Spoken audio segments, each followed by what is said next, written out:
ഈ ചോദ്യത്തിൽ 8, 14, 20 എന്ന് തുടർന്ന് പോയിക്കൊണ്ടിരിക്കുന്ന ഒരു സമാന്തര ശ്രേണി, ഒരു അരിത്തമെറ്റിക് സീക്വൻസ് ഉണ്ട്.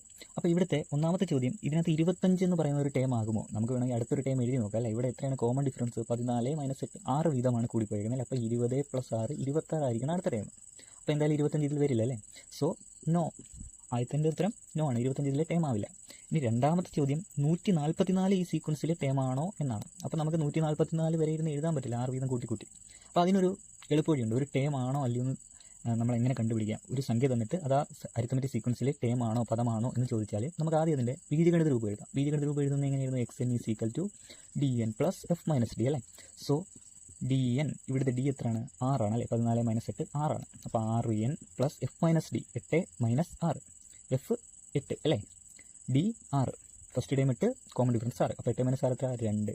അപ്പോൾ ഇതാണ് ഇവിടുത്തെ ബീജഗണിത രൂപം. അപ്പം ബീജഗണിത രൂപം 6n + 2 ആയതുകൊണ്ട് തന്നെ 144 ടേം ആണെങ്കിൽ അതിനെയും 6n + 2, അതായത് 6ൻ്റെ ഗുണിതം +2 എന്ന ഫോമിൽ എഴുതാൻ പറ്റണം. നമുക്കതിനെ ഇങ്ങനെ ചെക്ക് ചെയ്യാം. 6n + 2 = 144 എന്നെടുത്തിട്ട് എന്നിൻ്റെ വാല്യൂ ഒന്ന് കണ്ടുപിടിക്കാം. സോ 6n അവിടെ ഇട്ടു, 144 + 2 അപ്പുറത്തേക്ക് പോയാൽ -2 അല്ലേ, അതായത് 142 എന്ന് വരും. അപ്പോൾ എന്നെ കാണാൻ എന്ത് വേണം? 142, 6നെ അപ്പുറത്തേക്ക് കൊണ്ടുപോകാം. 6 അപ്പുറത്ത് പോകുമ്പോൾ /6 ആവും അല്ലേ. നമുക്കിതൊന്ന് ഡിവൈഡ് ചെയ്ത് നോക്കാം. 142/6, 2 6 12, 22, 3 6 18, റിമൈൻഡർ വരുന്നു അല്ലേ. അപ്പോൾ എന്നിൻ്റെ വില കണ്ടുപിടിച്ചപ്പോൾ റിമൈൻഡർ വരുന്നു, അഥവാ തുടർന്ന് ചെയ്യുവാണെങ്കിൽ ഇത് പോയിന്റ് വരും അല്ലേ. അങ്ങനെ വരുവാണെങ്കിൽ അത് അവിടുത്തെ ടേം അല്ല എന്നെഴുതാം.